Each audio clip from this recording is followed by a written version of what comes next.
내 몸을 위한 건강 노하우 닥터하우스에서 전해드릴게요. 안녕하세요, MC 이정수입니다. 안녕하세요. 이비인후과 전문의 심주환입니다.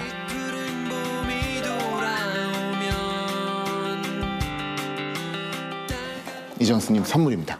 아, 감사합니다. 이게 초면에 선물도 주시고 너무 좋네요. 보자, 이게 뭐가 들었을까요?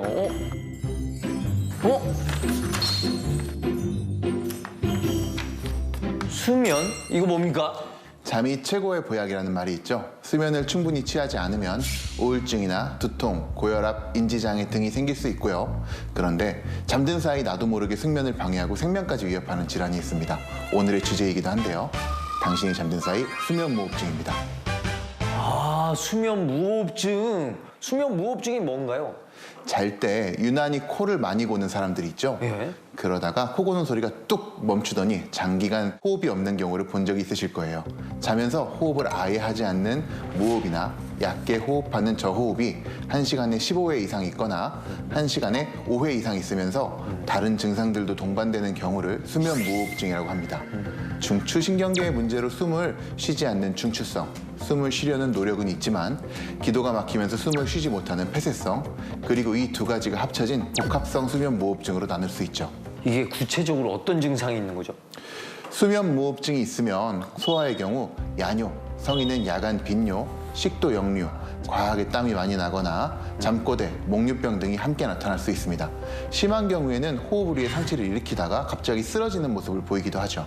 오, 이게 생각보다 심각하네요. 특히 수면무호흡증은 깊은 수면에 방해되어 수면의 질을 크게 떨어뜨리기 때문에 피로감, 주간 졸림증, 공격적이고 예민해지는 성격, 두통 등의 증상으로 악화될 수 있습니다. 무엇보다 수면무호흡이 길어지면 부정맥, 고혈압, 허혈성 심장질환, 자심실부전, 폐질환 등의 위험한 질환까지 유발할 수 있어요. 제가 담당하던 60세 환자분이 있으셨는데 이분의 경우에는 잦은 수면 중 각성, 수면무호흡으로 내원하셨는데 검사 결과 AHI 수치가 70 이상으로 높게 나왔고 심전도 이상이 발생해서 대학병원으로 옮기셨는데 거기서 협심증, 부정맥 진단을 받으셨죠. 심한 수면무호흡으로 심장에 문제가 생겼던 거죠.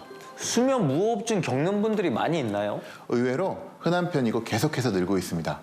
통계에 따르면 수면 무호흡으로 병원을 찾는 환자는 지난 2019년에 83,683명에서 2022년에는 11만 3,224명으로 3년 사이에 무려 35%나 늘었습니다. 아, 이 숨을 쉬어야 되는데 뭐 때문에 수면무호흡증이 생기는 건가요? 자는 동안 상기도가 좁아지기 때문입니다. 좁아진 상기도로 공기가 넘어가면 몸이 부족한 공기를 느껴서 호흡을 더 강하게 하려고 노력하고요. 이 과정에서 기도가 확장되는데 기도 확장이 잘 이루어지지 않으면 수면 무호흡이 일어납니다. 비만으로 인해서 목 주위에 지방이 축적되거나 혀, 편도 등의 조직이 비대해진 경우에 목 안의 공간이 줄어들고 상기도가 좁아져서요. 코골이나 수면 무호흡증이 나타날 수 있고요. 턱이 비정상적으로 작거나 목이 짧고 굵은 사람에게도 종종 수면 무호흡증이 나타납니다. 아, 이 살짝 걱정되는데 혹시 병원에 가기 전에 간단히 알아볼 수 있는 방법이 있을까요? 그래서 제가 수면 무호흡증 자가 진단법을 준비했습니다.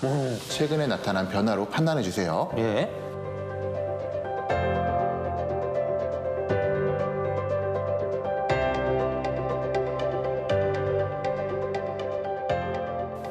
아, 저는 2개 정도 되는 것 같은데요. 이 중에 2개 이상 항목에 해당된다면 우리가 수면 무호흡증을 의심해 볼 수 있습니다. 근데 이 수면무호흡증이라는 게 제가 자는 동안 벌어진 일이기 때문에 내가 알기가 쉽지가 않잖아요. 그래서 수면 무호흡증 등과 같은 수면 장애를 객관적으로 진단하는 검사가 있어요. 이게 바로 수면다운 검사입니다. 그게 뭔가요? 침실처럼 친숙한 환경의 검사실에서 각종 생체 신호를 측정하기 위한 센서를 장착하고 밤새 자면서 검사를 진행하는데요. 뇌파부터 근전도, 호흡, 심전도, 산소 포화도 등 다양한 생체 신호를 취합해 수면의 단계나 수면 중 무호흡, 저호흡, 움직임 등을 분석해서 수면 무호흡증인지 아닌지 확인하는 거죠. 수면무호흡증이 확인되면 치료는 어떻게 진행하나요? 크게 비수술적 치료와 수술적 치료로 나눌 수 있는데요. 비수술적 치료로는 양압기 사용이 대표적입니다. 수면 중 양압기라는 기계로 공기를 공급해서 목젖 등 주변 근육의 지나친 이완을 막는 거죠. 경우에 따라 혀가 뒤로 넘어가지 않도록 고정하는 구강 내 기구 등을 사용하기도 하고요. 심각한 수면 무호흡증일 경우 교정술이나 인두부 수술, 두경부 골격 수술 등의 수술적 치료를 고려할 수도 있겠습니다. 그런데 자는 동안에 벌어진 일이기 때문에 이건 예방이 안 될 것 같아요. 그죠? 땡! 예방할 수 있습니다. 오, 그래요? 특히 수면 무호흡증은 체중과 상관관계가 크거든요. 따라서 약한 수면 무호흡증일 경우 체중 감량만으로도 예방에 도움이 되고요. 잠을 깊게 못 잔다고 해서 수면제나 안정제 혹은 다른 질환으로 복용하는 약물을 과하게 드시는 경우가 종종 있는데 이로 인해서 수면 무호흡 증상이 생기거나 악화할 수 있거든요. 또한 옆으로 누워서 자면 기도가 늘어지는 것을 막을 수 있기 때문에 똑바로 자기보다는 옆으로 자는 방법을 권해드릴게요.